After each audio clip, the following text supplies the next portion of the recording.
I'm pleased today to be joined by my colleagues, and at a time when the Senate is still struggling to get Democrats and Republicans to work together to meet the challenges that face our country. On this particular issue, we've succeeded in doing that. We have fully 1/4 of the Senate is co-sponsoring this legislation.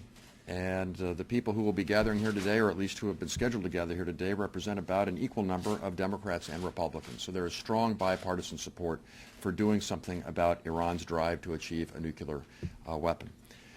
One of the reasons we've been able to achieve that broad bipartisan support is because of the critical importance of this issue.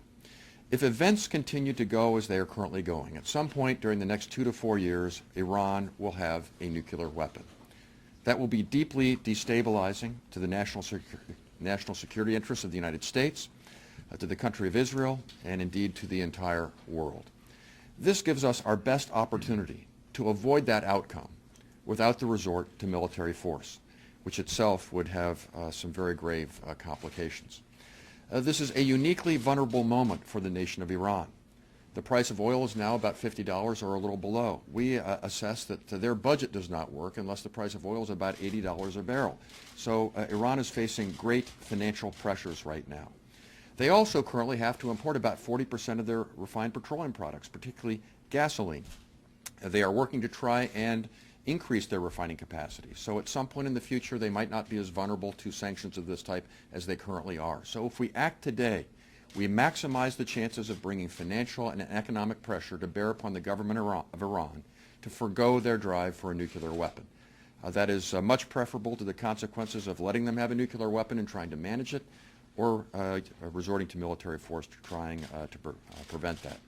Finally, let me say that we are attempting to strengthen the President's hand in his outreach to Iran. It is vitally important that they know that there will be grave consequences and meaningful sanctions if they do not agree to forego their drive for a nuclear weapon. This will give the President a very powerful tool to use in those negotiations to try and get the Iranians to do the right thing.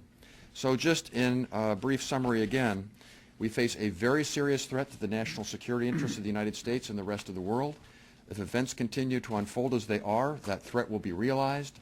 This step gives us our best opportunity to do something about that, short of resort to military force. And that's why I'm so pleased that our colleagues have gathered with me here today to take this step.